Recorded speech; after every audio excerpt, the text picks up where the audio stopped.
चलिए शुरुआत करते हैं आज की न्यूज़पेपर की। हम पहली न्यूज़ देखेंगे पीआईबी से।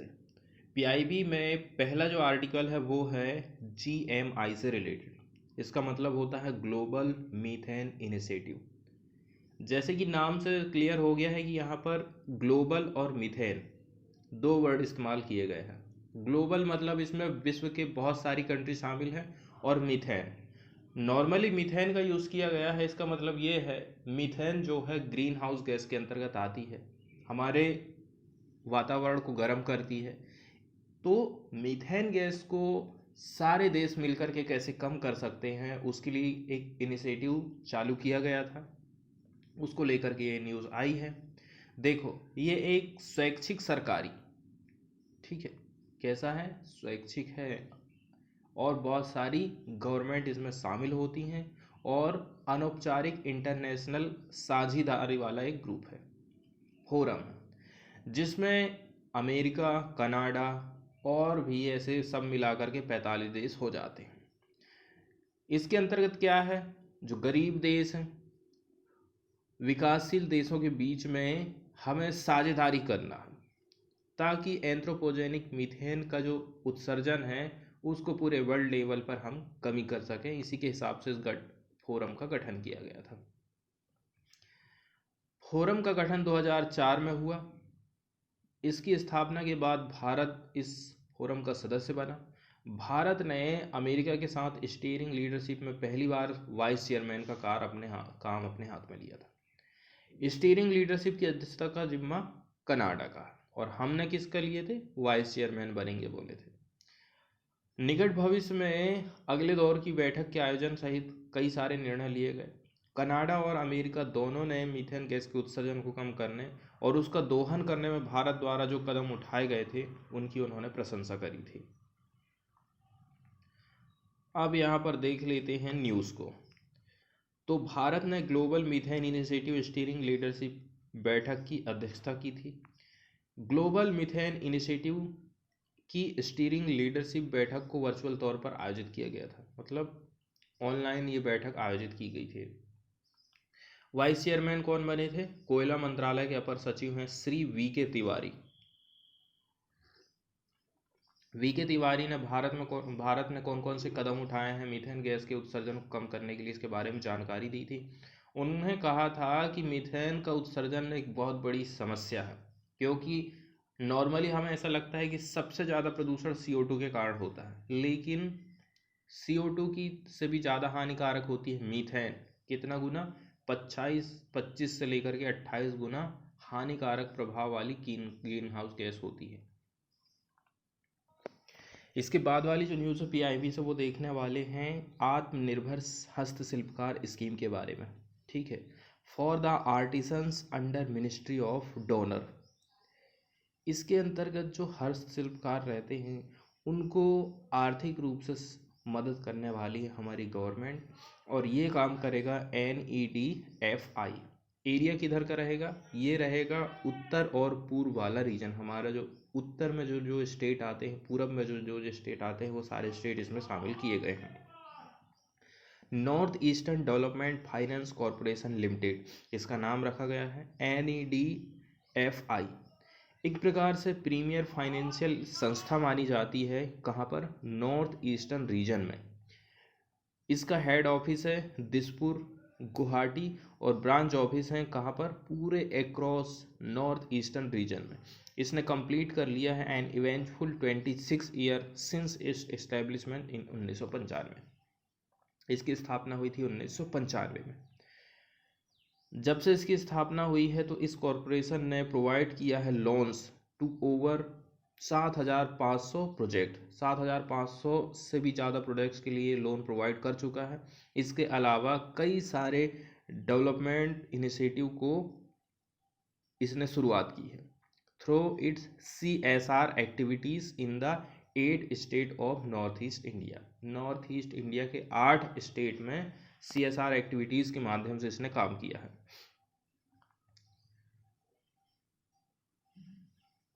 इसके उद्देश्य बताए जा रहे हैं, इस स्कीम का आखिर उद्देश्य क्या है, तो इसमें बताया जा रहा है इसका ऑब्जेक्टिव इसमें डेवलप करना है पेटी आर्टिसन को, छोटे छोटे जो हस्तशिल्पकार हैं, जो छोटी छोटी वस्तुएं बना करके बेचते हैं, ठीक है, उनका डेवलपमेंट करना है।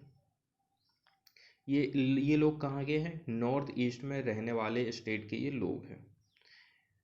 इनकी सहायता हम फाइनेंशियल असिस्टेंस को प्रोवाइड करके कर सकते हैं in the form of term loan for income generating activity. मतलब सरकार इनको लोन देगी ताकि इनकम जनरेट हो सके फॉर सेटिंग अप या फिर expansion, modernisation, working capital requirement, ऐसे बहुत सारे कामों के लिए ये लोन इनको प्रोवाइड किया जाएगा।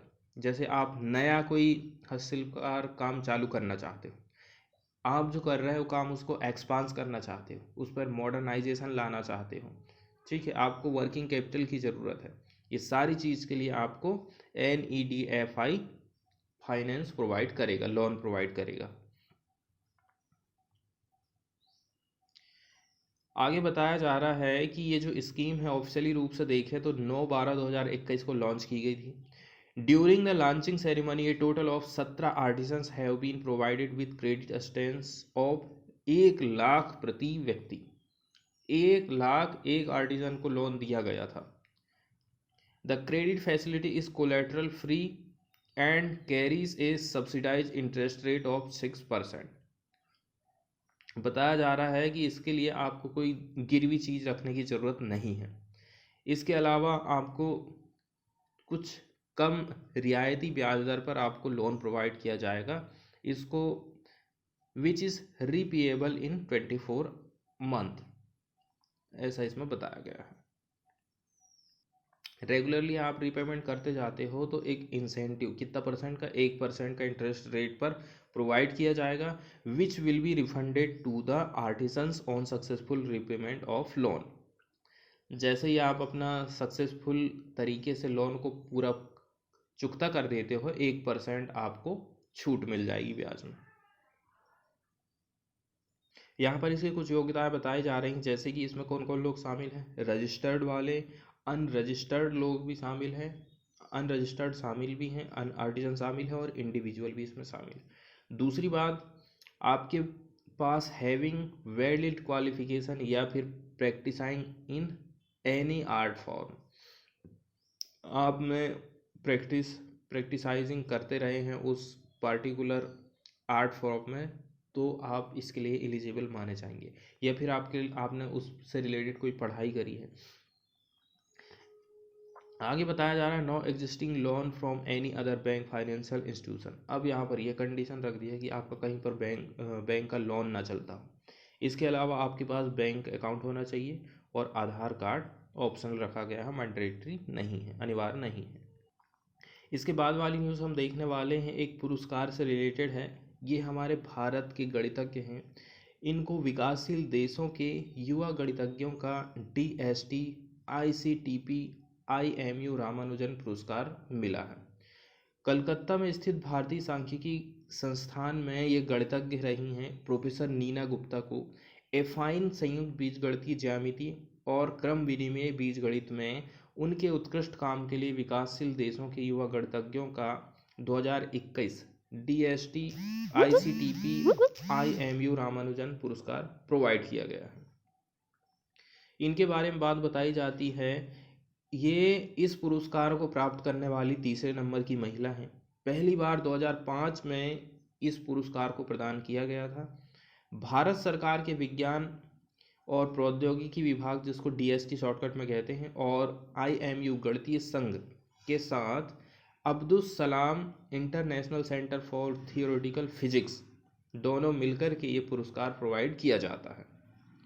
रामानुजन पुरस्कार हर साल प्रोवाइड किए जाते हैं, जो फेमस गणितज्ञ को देते हैं जिनकी उम्र पुरस्कार दिए जाने वाले वर्ष के 31 दिसंबर को 45 वर्ष से कम हो और जिन्होंने विकासशील देशों में उत्कृष्ट शोध का काम करा हो। पुरस्कार international centre for theoretical physics Trieste द्वारा संचालित और विज्ञान और प्रौद्योगिकी विभाग द्वारा प्रायोजित किया जाता है। ये पिक्चर आप देख रहे हैं, यही हैं गणितज्ञ जिनको ये पुरस्कार प्रोवाइड किया गया है। इसके बाद वाली न्यूज़ हम देखने वाले हैं सेडिशन लॉ से रिलेटेड।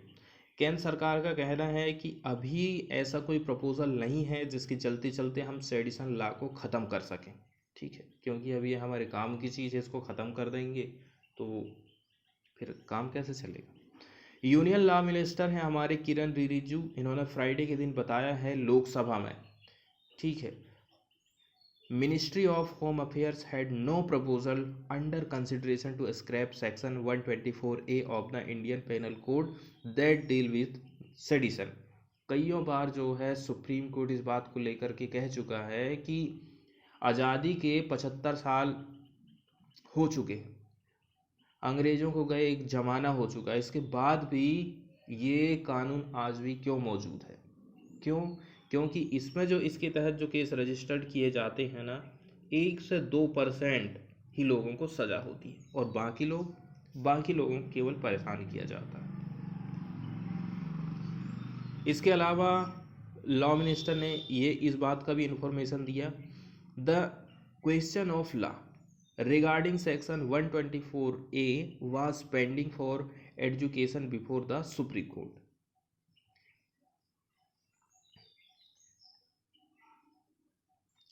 देखिए, जब क्वेश्चन उठाया गया था अपोजिशन की तरफ से तो उन्होंने रेफरेंस दिया था सुप्रीम कोर्ट का ही।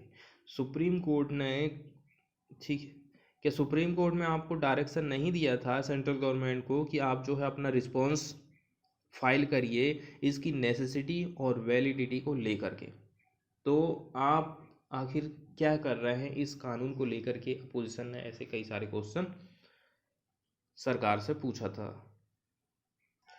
इसके बाद एक न्यूज़ आई है असांजे से related.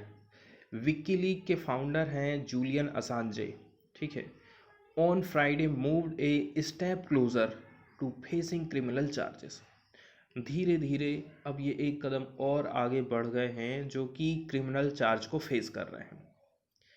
In the US for one of the biggest ever leaks of classified information after Washington won an appeal over his extradition in English court. तो यूएस क्या चाहती है कि ये अपराधी हैं, इनको हमारे देश में लाया जाए और इनके ऊपर मुकदमा चलाया जाए। US authorities accuse the Australian born mister Assange of 18 count relating to WikiLeaks release of a vast troves of confidential US military record and diplomatic cables. इन्होंने क्या काम करा है, अमेरिका की गुप्त जानकारी को जाहिर किया है, लोगों को बताया है, which they said had put lives in a danger. इसके बाद वाली न्यूज़ हम देखने वाले हैं कैग से रिलेटेड। तो आर्टिकल 148 कैग की नियुक्ति कैसे होगी, शपथ में क्या क्या कहेगा और उसकी क्या क्या सेवाएं रहेंगी, इससे संबंधित है। आर्टिकल 149 भारत के नियंत्रक और महालेखा परीक्षक के कर्तव्यों और शक्ति से संबंधित है। आर्टिकल 150 कहता है कि संघ और मतलब सेंट्रल गवर्नमेंट और स्टेट गवर्नमेंट को खातों का विवरण राष्ट्रपति के अनुसार रखना होगा। वो कैसे रखेगा, वो कैग की सलाह पर रखेगा। आर्टिकल 151 कहता है कि सेंट्रल गवर्नमेंट के खातों से संबंधित कैग की रिपोर्ट राष्ट्रपति को सौंपना है, जो संसद के प्रत्येक सदन पर फिर उसको रखा जाता है, लोकसभा और राज्यसभा में। आर्टिकल 279 शुद्ध आय की गणना कैग द्वारा प्रमाणित की जाती है, जिसका प्रमाण पत्र अंतिम माना जाता है। तीसरी अनुसूची, भारत के संविधान की तीसरी अनुसूची की धारा 4 भारत के कैग और सर्वोच्च न्यायालय के न्यायाधीशों द्वारा पदभार ग्रहण करने के समय जो शपथ ली जाती है उससे रिलेटेड रहता है। कैग संवैधानिक निकाय है और इसको फ्री रूप से काम करना चाहिए। इसी के लिए क्या क्या प्रावधान किए गए हैं उसको हम देख लेते हैं। कैग की स्वतंत्रता की सुरक्षा के लिए संविधान में कई सारे प्रावधान हैं। कैग राष्ट्रपति की सील और वारंट द्वारा नियुक्त किया जाता है और इसका कामकाज होता है 6 साल का या फिर 65 वर्ष की उम्र तक का। कैग को राष्ट्रपति द्वारा केवल संविधान में दर्ज प्रक्रिया के अनुसार ही हटा सकते हैं, जो कि सर्वोच्च न्यायालय के न्यायाधीश को हटाने के तरीके के जैसी ही रहती है। इसके अलावा कैग के पद से यदि आप रिटायर हो गए हैं, इस्तीफा दे दिए हैं, तो वो भारत सरकार के या फिर राज्य सरकार के कोई भी ऑफिस में काम नहीं कर सकता है। कैग का वेतन और अन्य सेवा नियुक्ति के बाद कम नहीं कर सकते हैं। इस प्रकार से कुछ कुछ ऐसी बातें हैं जो हमें लगता है कि नहीं, अब वो जो है फ्री होके काम कर सकता है। उसकी प्रशासनिक पावर भारतीय लेखा परीक्षा और लेखा विभाग में सेवारत अधिकारियों की सेवा शर्तें राष्ट्रपति द्वारा उससे परामर्श के बाद ही निर्धारित किया जाएगा। कैग के ऑफिस का प्रशासनिक खर्चा जैसे कि वेतन, भत्ता, पेंशन, ये सारी चीज़ें भारत की संचित निधि पर से ही मिलती हैं, जिन पर संसद में मतदान नहीं होता है। इसके बाद वाली न्यूज़ हम देखने वाले हैं स्टबल बर्निंग से रिलेटेड। ये पिक्चर आप देख रहे हैं, धान की पराली किसानों को द्वारा जलाई जा रही है। Centre looking to use stubble as biofuel. केंद्र सरकार का कहना है कि हम इस स्टबल का यूज़ करेंगे बायोफ्यूल के रूप में। 3,000 tons of stubble procured by NTPC, results will be studied, ऐसा कहना है एनवायरमेंट मिनिस्टर का। तो काफ़ी सारा जो स्टबल है, धान की पराली है, एनटीपीसी ने खरीदी है, इसका प्रयोग वो करेगी बायोफ्यूल के रूप में। अभी जो कामकाज चल रहा है उसका स्टडी किया जाएगा, इसके बाद और आगे की बातें पता चलने वाली है। Union government is working on plan to use stubble as biofuel and manure as a manure का मतलब होता है खाद, as a part of an effort to deal with stubble burning that was often cited as source of pollution in the northern India. तो north India में pollution का सबसे बड़ा ये रीजन माना जाता है, तो इससे हम कैसे करके निपट सकते हैं। तो सरकार चाहती है हम इसका यूज़ खाद के रूप में करें और बायोफ्यूल के रूप में करें।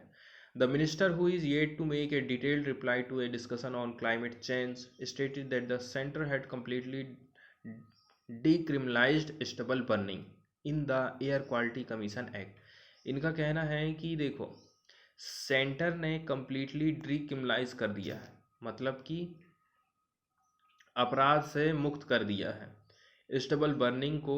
किसमें? एयर क्वालिटी कमीशन एक्ट में।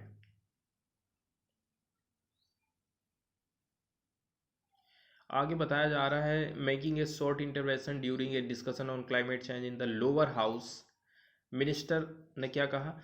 नेशनल थर्मल पावर कॉरपोरेशन ने प्रोक्योर किया है 3,000 टन ऑफ पराली का 3,000 टन कचरा इन्होंने लिया है, ताकि इसका यूज़ कर सके एनटीपीसी बायोफ्यूल के रूप में, और इसका फिर वो अध्ययन करेगी रिजल्ट का। इस सम ऑफ 700 करोड़ रुपया has been allocated to get rid of stubble. इसके अलावा इस क्षेत्र में काम करने के लिए 700 करोड़ रुपया भी प्रोवाइड किया गया। About 1 lakh acre of manure and compost from stubble were used in Punjab, Haryana, while Uttar Pradesh used in 6 lakh acre. Stubble से बनी जो खाद है, इसका यूज़ पंजाब, हरियाणा और उत्तर प्रदेश के बहुत सारे एरिया में किया गया है। दिल्ली यूज्ड ओनली 4,000 एकड़, लेकिन put out big advertisement on utilising stubble as manure. Aam Aadmi party की यहाँ पर आलोचना की गई है। उनका कहना है कि आपने इतना ही खाद का इस्तेमाल किया, लेकिन आपने तो एडवर्टाइज उससे डबल तिबल कर दिया है।